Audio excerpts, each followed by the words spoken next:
Ndugu mtazamaji wa kipindi hiki, na kukaribisha tena kwenye darasa hili, na leo tunaangalia chanzo cha migogoro ya ndoa. Matatizo mengi ambayo yanaikumba jamii ni matatizo ya ndoa, na leo tutaangalia vyanzo vya matatizo hayo.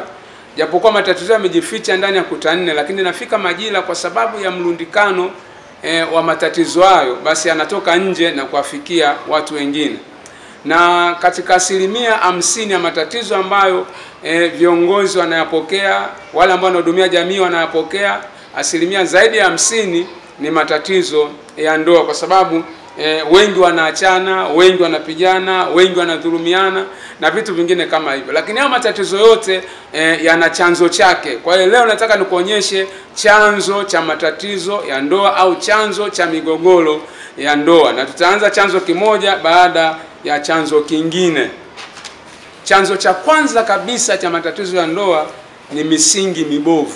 Neno la Mungu linasema kwenye kitabu kile cha Zaburi sura ile ya 11 na ule mstari wa 3, Zaburi 11 mstari wa 3 anasema, kama misingi ikiharibika, mwenye haki atafanya nini? Kama misingi ikiharibika, mwenye haki atafanya nini? Kwa cha kwanza kabisa kinachosababisha matatizo ya ndoa, mgogoro katika ndoa, ni misingi mibovu. Ni kweli una haki ya kuwa na amani kwenye ndoa yako.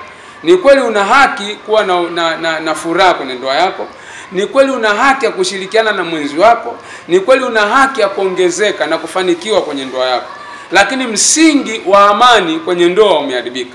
Lakini msingi wa upendo kwenye ndoa umeharibika. Lakini msingi wa vitu vizuri hivyo kutokea kwenye ndoa umeharibika. Mungu anasema kama misingi imeharibika, je, mwenye haki atafanya nini? Kwa lazima utambue kwamba kumbe changamoto, tatizo la kwanza la migogoro kwenye ndoa yangu ni misingi mibovu. Kwa misingi mibovu inasababisha migogoro, misingi mibovu inasababisha wengi wanapigana, misingi mibovu inasababisha wengi wanatukanana kwenye ndoa, misingi mibovu inasababisha mambo ambayo sio mazuri kwenye ndoa kwa sababu ya misingi mibovu kwenye ndoa. Ni kweli tumefunga ndoa yetu kanisani, lakini msingi imeharibika ya hiyo ndoa. Anasema, je, mwenye haki atafanya nini? Sasa basi ndakuonyesha misingi hapa michache ambayo inasababisha uharibifu katika ndoa. Msingi wa kwanza kabisa unaitwa kiapo cha ndoa. Kiapo hiki kinatokea au kilifanyika siku ile ambayo ndoa hiyo ilifungika au ndoa hiyo ilifanywa. Kwa mfano, kuna viapo vingi sana vya ndoa. Kwa mfano, mtu anaapa kwamba nitakupenda kwa ugonjwa na uzima.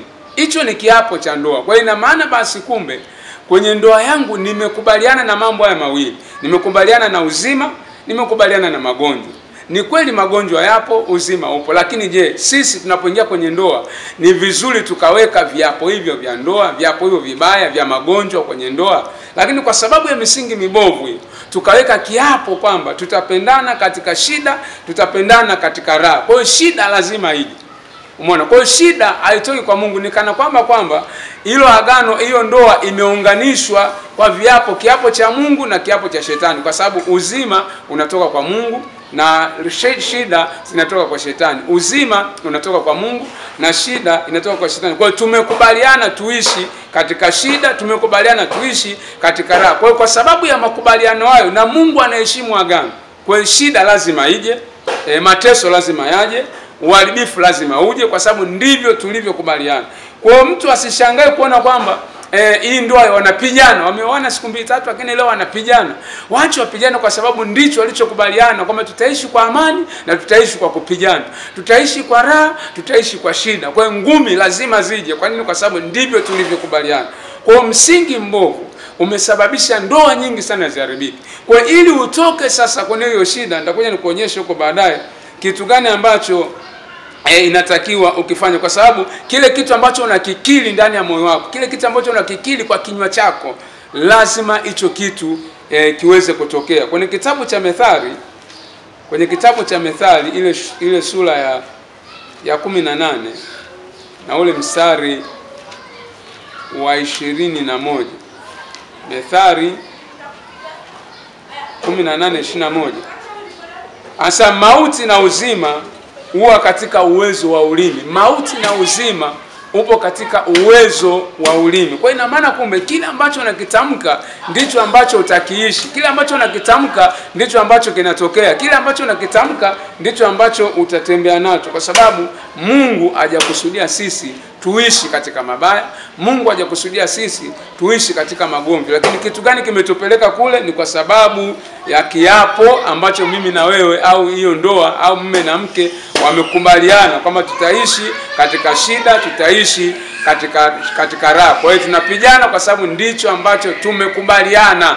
Kwa hiyo lazima sasa unapotaka kutoka kwenye hiyo changamoto na mgogoro huo, lazima hicho kiapo cha shida na raha kivunjike. Iko kiapo kikivunjika tu, mtaanza kuishi kwa amani. Kiapo kikivunjika tu, mtaanza kuishi kwa upendo. Kiapo kikivunjika tu, mtaanza kuishi kwa furaha sana sana sana. Msingi mwingine wa pili ni lengo la kuoa au lengo la kuolewa lilikuwa ni nini? Wengi sana tumekutana nao tukiwauliza kitu gani kimesababisha uoe au kitu gani ambacho kimesababisha uolewe. Hawana majibu ambayo yako sahihi. Lakini lile lengo la wewe kuoa, lile lengo la wewe kuolewa linaweza kuwa ni chanzo cha msingi mbovu kwenye hiyo ndoa. Kwa mfano, kuna mwingine anaoa kwa sababu ya tamaa za mwili. Ya kwamba ameona kwamba ana tamaa za mwili, anaona ngoja nioe sasa ili ya kwamba. Mwingine anaoa au anaolewa kwa sababu ya kuzaa watoto. Kama anaona kuna mwingine kazaa watoto wazuri, anasema bora na mimi niolewe ili nizae watoto. Na ndio maana kuta akiolewa au akioa, huyo mke asipozaa, hiyo ndoa inavurugika, kwa sababu lengo la yeye kuoa lilikuwa ni kuzaa. Lengo la yeye kuolewa lilikuwa ni kuzaa. Mwingine anaolewa au anaoa kwa sababu ya tamaa ya shule au cheo. Ameona labda baba fulani au kaka kijana fulani ana cheo fulani au amesoma, anaona ngoja niolewe na fulani kwa sababu amesoma sana. Sasa hivyo ni vyanzo ambavyo havifai. Mwingine anaoa kwa sababu ya kuiga mwingine. Anaona mwenzake ameoa, anaona ngoja na mimi nioe kwa sababu mwenzangu naye kashaoa tayari. Kumbe ule anatengeneza msingi mbovu ambao sio wa Mungu. Sasa lengo la kuoa na kuolewa lazima likae hivi. Huyu kijana ambaye anataka kuoa, huyu binti ambaye anataka kuolewa, lazima atengenezwe kwanza kiufahamu, lakini pia ajue ninaoa kwa sababu ni mpango wa Mungu mimi kuoa, sawa sana Mwanzo ile 2:18. Naolewa kwa sababu ni msingi wa Mungu mimi kuolewa. Lakini sasa swali moja la kujiuliza kwamba je, wewe unayotazama video hii ujiulize swali moja kwamba je, mimi niliolewa au mimi nilioa kwa kusudi lipi, au kitu gani kilinipelekea mimi kuoa? Je, ni tamaa za mwili? Je, ni kwa sababu nitaka nipate watoto, au nimeiga mwingine kwa sababu mwingine ameoa basi na mimi nataka nioe? Iko kinafanyika kwa chanzo cha uharibifu wa hiyo ndoa. Lakini unaoa na kuolewa kwa sababu ni kusudi la Mungu wewe kuoa, ni kusudi la Mungu wewe kuolewa. Msingi mwingine wa tatu ni kujuana kabla ya agano au kabla ya ndoa. Binti au kijana anataka kuoa, binti anataka kuolewa, anatengeneza mazingira kujuana na yule binti na yule kijana kabla hata hawajafunga ndoa. Sasa huo ni msingi ambao ni mbovu, kwa sababu unasababisha majini kuingia. Yaani baada ya ndoa hiyo kufanyika, majini yanaanza kushambulia hiyo ndoa, mizimu inaanza kushambulia, wachawi wanaanza kushambulia, mapepo yanaanza kushambulia. Kwa nini? Kwa sababu hawa walijuana kabla ya ndoa. Unakuta binti anaanza kwenda taratibu kujisogeza taratibu, ameanza kwenda kufuafua nguo kwa yule kijana. Leo atafuafua nguo, kesho atapika, kesho kutwa analala moja kwa moja mpaka asubuhi. Sasa nini maana yangu? Maana yangu kwamba jambo hilo unaweza kaliona ni la kawaida, ni ndogo sana, lakini kumbe linakuja kusababisha na kuvuruga kabisa hiyo ndoa. Baadaye unakuta hiyo ndoa haina thamani tena, thamani umeshaipoteza, haina kibali tena, kibali kimeshapotea. Kwa nini? Kwa sababu ulijuana na huyo kijana, ulijuana na huyo binti kabla hamjafunga ndoa. Kwa hiyo ni misingi mibovu kabisa ambayo ipo mahali pa hiyo ndoa. Chanzo namba 2 ni kukosa mawasiliano. Huu ni mlango mkubwa sana ambao adui anatumia kuvuruga ndoa nyingi sana. Kwa chanzo cha matatizo ya ndoa nyingi sana ni kwa sababu wamekosa mawasiliano. Kwenye kitabu cha Mwanzo sura ile ya 3 na ule mstari wa 1, asa basi nyoka alikuwa mwelevu kuliko wanyama wote wa mwitu aliowafanya Bwana Mungu, akamwambia mwanamke, eti hivi ndivyo alivyosema Mungu, msile matunda ya mti yote ya bustani? Mwanamke akamwambia nyoka, matunda miti ya bustani twaweza kula, lakini matunda ya mti ulio katikati ya bustani Mungu amesema msiale wala msiaguse, msije mkafa. Sasa hapa kuna vitu vichache vya kuvifikiri. Wakati nyoka anaongea na yule mwanamke, Adamu alikuwa wapi? Hii inaonyesha wazi kwamba kati ya mwanaume na mwanamke, kati ya Adamu na yule Hawa hapakuwa na mawasiliano. Laiti kama pangekuwa na mawasiliano, huenda kwamba Adamu angemwambia yule mwanamke, bwana, ukikutana na nyoka huko usikubali kuongea naye. Lakini kwa sababu hapakuwa na mawasiliano, inawezekana huyu mwanamke aliondoka bila hata kuaga. Unaona? Sasa nini manangu kwamba msingi wa kukosa mawasiliano ni msingi ambao unavuruga ndoa nyingi sana. Hii inajumuisha ni nini? Maana yake kwamba lazima mwanamke anapotoka kwenda mahali popote aage mme, na mme naye pia aage mke. Lakini kwa sababu ya kukosa mawasiliano, ina maana mke anatoka anavyojua, anarudi anavyojua, na mume naye anatoka anavyojua, anarudi anavyojua. Mwisho wa siku mke anatoka bila kuaga au mume anatoka bila kuaga. Adui anasimamisha watu wengine, wanakuja kumueleza mme au mke kwamba mme wako tumemkuta sehemu fulani. Kwa sababu hajaaga, lile neno linaweza likasumbua hiyo familia, likavuruga hilo agano, hiyo ndoa. Nini? Kwa sababu wamekosa mawasiliano. Kwa hiyo lazima afanyalo mme mke alijue, na afanyalo mke mme pia alijue. Lakini msingi wa kukosa mawasiliano umesababisha vitu vingi sana vikavurugika kwenye ndoa. Kwa hiyo kuanzia sasa hivi tengeneza huo msingi wa mawasiliano kwenye familia. Tengeneza huo msingi wa mawasiliano kwenye ndoa, ili ya kwamba adui asipate nafasi yoyote ya kuharibu hiyo ndoa. Lakini wengi sana wamekosa mawasiliano kwa sababu ya huyu anafanya, kila mmoja anaenda anakotaka mwenyewe, anairudi anavyotaka mwenyewe. Hiyo imesababisha ndoa nyingi sana kuvurugika. Kwa hiyo kuanzia usikiapo sauti hii, tengeneza msingi wa mawasiliano kwenye ndoa yako, ili ya kwamba ndoa yako iwe na amani, iwe na furaha, iwe na upendo sana. Chanzo kingine namba 3 ni kuishi katika maneno ya watu wala sio neno la Mungu. Unaposikiliza watu badala ya kumsikiliza Mungu, unatengeneza chanzo cha uharibifu katika ndoa. Kwa hiyo ndoa nyingi sana zimevurugika, ndoa nyingi sana zimeharibika, ni kwa sababu ya wanandoa kusikiliza maneno ya watu badala ya kusikiliza maneno ya Mungu, badala ya kusikiliza Mungu anasema nini, sio watu wanasema nini. Unaona? Kwa sababu sio wote walitaka wewe uoe, sio wote walitaka wewe uolewe, na sio wote ambao wanataka ninyi muishi kwa amani, kwa upendo, kwa furaha. Kwa hiyo kuna wengine watakuletea maneno ambayo yatakuja mwisho wa siku kuleta changamoto, kuleta mgogoro, kuleta shida kwenye ndoa. Kwa hiyo lazima ukubali kuishi katika kile ambacho Mungu anakisema na sio katika watu ambacho wanachokisema. Ukiishi katika kile ambacho watu wanasema, hauwezi ukaendelea kwenye hiyo ndoa. Na maneno yana vyanzo vingi vya kutokea. Maneno mengine yanatoka kwa mawifi, mwingine hata kwa mashemeji.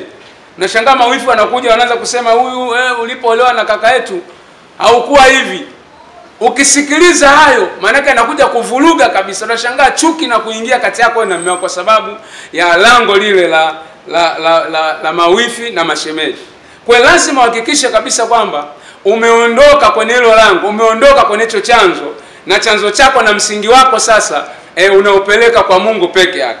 Haya, wanakuja kukuambia mawifi, wewe ulipoolewa na kaka yetu ulikuwa umekonda sana. Wewe unayashika yale maneno. Ukiashika yale maneno, mwisho wa siku yanaleta uadui kati yako wewe na mume wako, yanaleta uadui kati yako wewe na ndugu zako au na ndugu wengine ambao labda Mungu alikupa mahali pa kuishi nao. Kwa hiyo lazima uhakikishe kwamba umeishi katika yale ambayo Mungu anataka wewe uyaishi, na sio watu wanataka wewe uishi, kwa sababu kuna wengine watataka wewe uishi kama wao wanavyotaka wewe uishi.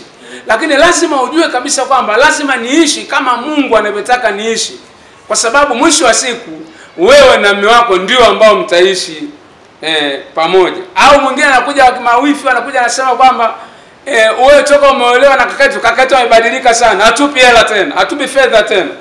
Umeona? Hadi kututembelea tena. na vitu vingine kama hivyo. Kwa hiyo lazima ujue kabisa kwamba maneno haya sio ya kuyasikiliza. Ukiyasikiliza tu, ndoa hiyo lazima iwe taabani, ndoa hiyo lazima iharibike, kwa sababu umesikiliza maneno ambayo sio ya Mungu na umesikiliza maneno ya watu. Jambo lingine, maneno mengine yanaweza katoka hata kwa wakwe, baba mkwe au mama mkwe. Unashangaa anakuja analeta maneno fulani ambayo yanabagua, yanaonekana kwamba labda mmoja ndio mtoto wake na mwingine sio mtoto wake. Kwa hiyo lazima ujue kabisa kwamba kumbe inatakiwa nijue, na lazima utambue kwamba maneno hayo sio ya kusikiliza. Na wakwe pia, mkwe iwe baba mkwe au mama mkwe, unapokwenda kutembelea watoto, jua kabisa kwamba unaenda kumtembelea mtoto wako, labda ni wa kiume au ni wa kike. Umekwenda kwa watoto wako, wale wote ni watoto wako. Kwa sababu wengine anaweza akaenda kutembelea mtoto wake, anakwenda na sheria zake, anaona kama pale ndio kwake. Sasa anaanza kunyanyasa tena binti, anaanza kunyanyasa tena kijana, kisa yeye ni mama, yeye ni baba. Nataka nikwambie hivi, mwisho wa siku mnabaki wawili tu, mme na mke, hakuna baba, hakuna mama. Ndio maana nasema mke atamwacha baba yake na mama yake, ataambatana na mke wake, wao watafanyika kwa mwili mmoja. Kwa hiyo hapo hajasema kwamba mme ataambatana na mama yake na mkwe wake watakuwa kitu kimoja. Kwa hiyo maneno hayo sio ya kusikiliza. Kwa hiyo ukiautunza ndani ya moyo, maneno hayo mwisho wa siku yanaharibu hiyo ndoa, na hiyo ndoa inaharibika kabisa, itakosa mwelekeo. Kwa hiyo chunga, usisikilize maneno ya watu, sikiliza Mungu anasema nini. Chanzo kingine kinachoharibu ndoa ni kukosa upendo. Sasa neno la Mungu linasema kwenye kitabu kile cha Wakorintho wa kwanza 13 na ule mstari wa 4 ya kwamba upendo uvumilia, ufadhili, upendo hauhusudu, upendo hautakabari, upendo haujivuni, upendo haukosi kuwa na adabu, au tafuti mambo yake, hauoni uchungu, au hesabu mabaya, au furahi udhalimu, bali ufurahia pamoja na kweli. Sasa ndoa nyingi zimevurugika kwa sababu ya hiki chanzo cha kukosa upendo. Tumesema upendo usitiri wingi wa makosa, lakini na maana basi hao watu wakikosa upendo hawawezi kusitiri wingi wa makosa. Upendo hauhesabu mabaya. Kwa ukikosa upendo, au ndoa ikikosa upendo, au wanandoa wakikosa upendo, watahesabu mabaya. Kwa utakuta sasa mume akifanya jambo fulani, mke anaanza kuhesabu makosa mpaka ya mwaka juzi, analeta leo. Unakumbuka mwezi fulani ulifanyaga hivi, unakumbuka siku fulani ulifanya hivi. Nini? Kwa sababu amekosa upendo. Kwa sababu upendo hauhesabu mabaya. Mke naye akifanya jambo fulani, kosa moja tu, mume anaanza kumhesabia makosa mpaka mwaka juzi. Kama nakumbuka mwaka jana nilikwambia hivi ulikataa. Unaona mjuzi nilikwambia ulikataa. Mwezi uliopita nilikwambia hivi ukafanya hivi. Wewe umezidi, yani manake ni vurugu tu. Kwa nini? Kwa sababu wamekosa upendo. Kwa hiyo ndoa ikikosa upendo haiwezi kaendelea. Ndoa ikikosa msingi wa upendo haiwezi kaendelea. Unakuta kuna mwingine ana kitabu mpaka cha makosa, anaandika kabisa. Na tarehe anaandika. Tarehe 6 mwezi wa 7 huyu mke alifanya 1 2 3. Tarehe 10 alifanya hivi. Mwezi wa 7 alifanya hivi. Mwezi wa 10 alifanya hivi. Anakitunza, anatembea nacho, hiyo diary anatembea nayo. Kila saa anasoma, anaangalia, huyu mwanamke ni hatari sana. Kumbe ni kukosa upendo. Upendo hauhesabu mabaya. Upendo hauhesabu makosa. Upendo unasamehe, upendo unavumilia. Mwingine anakosa uvumilivu kwa sababu ya kukosa upendo. Hana upendo. Na hana upendo kwa sababu gani? Kwa sababu ya misingi mibovu nilianza kuonyesha toka mwanzo. Amekosa upendo, amekosa uvumilivu. Ndio maana ndoa nyingi sana wanaweza wakaoana wakiwa na furaha sana, baada ya kuishi maisha fulani magumu, mmoja anashindwa kuvumilia. Nini? Kwa sababu ya kukosa upendo. Kwa sababu upendo unavumilia, upendo hauhukumu. Lakini ndoa ikikosa upendo, ndoa ikikosa huo upendo, lazima basi mambo mengine yanaweza kutokea. Hilo lilikuwa ni jambo namba 4. Lakini jambo lingine namba 5 ambalo linasababisha ndoa nyingi sana kuharibika ni kutoacha baba na mama. Yaani binti anaolewa na mme anaoa, lakini wamekataa kuachana na baba, wamekataa kuachana na mama. Nitakuonyesha huko baadaye. Mwanzo 2:24. Wewe kusomea Mwanzo 2:24 anasema hivi: kwa hiyo mwanaume atamwacha baba yake na mama yake, naye ataambatana na mkewe, nao watakuwa mwili mmoja. Asa basi mwanamke atamwacha baba yake na mama yake, ataambatana na mmewe, nao watakuwa mwili mmoja. Lakini kwa sababu ya kutoacha baba na mama, wewe kusomea tena Mathayo 19:5. Mathayo 19 na ule mstari wa 5. Mathayo 19:5 anasema hivi. Anasema akasema, kwa sababu hiyo mtu atamwacha babaye na mamaye, ataambatana na mkewe, nao wawili watakuwa mwili mmoja. Kwa hiyo lazima kijana aache baba na mama, lakini na binti naye aache baba na mama, waambatane pamoja, au wawili wawe mwili mmoja. Sasa kitu gani ambacho kinachangia mengi sana na matatizo mengi yanatokea? Kwa sababu huyu binti hajaacha baba na mama. Na kwa sababu hajaacha baba na mama, maana yake hajaambatana na mume wake. Na ndio maana matatizo mengi yakitokea, utamsikia mke anasema narudi kwetu mimi kwetu sijaua. Kwa nini? Kwa sababu hajaacha baba na mama. Huo msingi unamtesa, huo msingi unamvuruga. Kwa anaweza akatokea jambo fulani au akafanya jambo fulani akiwa ameshajitengenezea godoro la baba na mama kwamba nitaangukia pale. Umeona, nitaangukia pale. Kwa hiyo lazima utambue hivyo na lazima ujue hivyo. Na kijana naye pia jambo lote likitokea anaita wazazi kuja kusuluhisha matatizo ya ndoa yake. Na anamueleza kabisa baba, anamueleza kabisa mama, huyo mke wangu yuko 1 2 3. Yaani matatizo ya familia yake anapeleka kwa babake na kwa mamake. Kwa nini? Kwa sababu hajakubali kuacha baba, hajakubali kuacha mama. Na mama naye pia na wazazi nao utasikia wanasema, unaona sasa binti yetu, tulikwambia yule kijana hafai. Unaona sasa kijana wetu, tulikwambia yule binti hafai. Na wenyewe anafanyika kwa chanzo cha kuvuruga ndoa. Wanafanyika kwa chanzo cha kuleta matatizo kwenye ndoa. Kwa hiyo lazima watambue na kujua kwamba kumbe lazima kijana aache baba, aache mama, aambatane na mke wake, aambatane na mume wake, au wawili wawe kitu kimoja na wasiwe na msingi wa kwenda kwa baba na kwenda kwa mama. Na wazazi wafanyike kwa suluhisho la ndoa za watoto wao, sio kuharibu. Chanzo kingine namba 6 ni kutofuta maneno mabaya ulioye kutamkiwa na mme au na mke wako. Sasa ndugu mtazamaji, kitu kimoja ambacho nitakao kifahamu, maneno ni mbegu. Maneno ni mbegu. Inaweza ikawa ni mbegu nzuri au ikawa ni mbegu mbaya. Kwa unapotamkiwa maneno mazuri, hiyo ni mbegu nzuri. Na unapotamkiwa maneno mabaya, hiyo ni mbegu mbaya. Sasa ndoa nyingi zimevurugika, zimeharibika, ni kwa sababu tu ya mbegu ni maneno mabaya ambayo yamefanyika kwa mbegu mbaya. Kwa mfano, unakuta mwanamke au mwanaume anasema, mwanamke utakuwa wewe. Mpo kwenye ndoa, mwanamke utakuwa wewe. Au mwanaume naye anasema, mwanamke utakuwa wewe. Mwanamume anasema, mwanamke utakuwa wewe. Yaani ndivyo maisha yao yanavyokwenda. Wasitambue kwamba ile ni mbegu ambayo wao wanaipanda. Mwisho wa siku ile mbegu itakuwa. Ile mbegu ikikua tayari sasa wataingia hatua nyingine. Utakuta mwanamume anaweza kumuita mke majina ya ajabu. Mara mbwa wewe, sura utakuwa nayo wewe, sijui nini na nini. Yaani maneno mengi sana. Sasa unapoingia kwenye ndoa, usipofuta hayo maneno yatafanyika kuwa uharibifu mkubwa sana. Kwa hiyo lazima utambue, lazima ujue hivi. Na unakuta mwanamke anasema wanaume wote ni mbwa.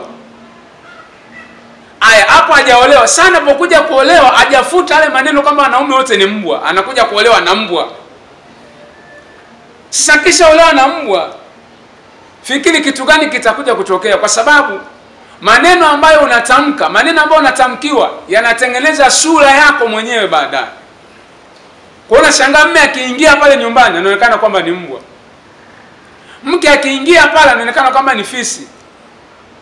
Hiyo ndoa haiwezi kuwa na amani hata siku moja. Kwa nini? Kwa sababu ya kutofuta hayo maneno mabaya ambayo ulitamkiwa. Haya, kuna mengine sasa unakuta baada ya ugomvi kutokea, kila mmoja manake sasa anazungumza cha kwake. Anaweza kusema tutaachana. Mwisho wa siku lile neno litaota tu, au watu wataachana. Au ndakuacha mimi. Hivyo maneno mengine kama ndakupa talaka au nipe talaka yangu. Mwisho wa siku hayo maneno au mbegu hiyo inaota, inakuwa, na mwisho wa siku hao watu wanaachana. Kwa nini? Kwa sababu hawakuondoa ule mzizi, hawakuondoa ile mbegu mbaya walioipanda wao wenyewe. Hapo shida sio shetani. Hapo tatizo sio shetani, ni wao wenyewe wametengeneza au wamepanda mbegu mbaya kwenye ndoa yao. Kwa mwisho wa siku ndoa inavurugika kabisa. Chanzo kingine namba 7 ambacho kinavuruga na kinaharibu ndoa, kinaleta migogoro kwenye ndoa, ni kutoacha tabia za ujana na ubinti kwenye ndoa au kwenye hilo agano. Kwamba huyu kijana ameoa lakini bado anaendelea na tabia za ujana. Huyu binti ameolewa lakini bado anaendelea na tabia za ubinti. Kwa mfano, kijana ameoa lakini bado anaenda kuongea na marafiki zake mpaka saa 7 za usiku. Hiyo ni tabia ya ujana. Kijana ameoa aenda kuangalia mpira mpaka saa 8 za usiku. Kijana ameoa anakwenda kucheza karata mtaani mpaka saa 7, mpaka saa 5, mpaka usiku yupo kwenye karata. Ina maana huyu ameoa lakini hajaacha tabia za ujana alizokuwa nazo toka mwanzo. Bado ana marafiki wale wa ujana. Umeona? Ambao kijana ana tabia zake mwenyewe, anaweza kuondoka anavyotaka, anaweza kurudi anavyotaka. Lakini ukishaolewa, tayari umeingia kwenye mfumo mwingine. Hauwezi ukaingia kwenye huo mfumo mwingine wa ndoa ukiwa bado unaendelea na tabia za ujana na tabia za ubinti. Haya, mke naye ameolewa, anaenda kutembelea shangazi, anakaa miezi 2, yani tabia zile zile za ubinti alizokuwa nazo. Baada anakwenda kuongea kwa marafiki mpaka saa ngapi, anashindwa mpaka kupika chakula cha mchana, yuko kuongea. Anachelewa hivyo kuongea. Hizo ni tabia za ubinti, ni tabia za ujana. Kwa hiyo ukiolewa lakini bado uko na msingi wa ubinti, umeolewa lakini bado uko na tabia za ujana, hiyo ndoa lazima itavurugika tu. Kwa hiyo ukiolewa lazima uachane na tabia za ubinti, lazima uachane na tabia za ujana, uende kwenye tabia sasa za mme, tabia za mke. Hiyo ndoa itaendelea mbele sana. Kwa hiyo nilikuwa nakuonyesha vyanzo vinavyosababisha matatizo ya ndoa na namna ya kutatua. Mungu akubariki sana kwa pamoja nami toka mwanzo mpaka mwisho wa kipindi hiki. Mungu akubariki sana. Kama bado hujasubscribe, subscribe. Kama hujashare, share na vitu vingine. Kama hujacomment, comment. Mungu akubariki sana.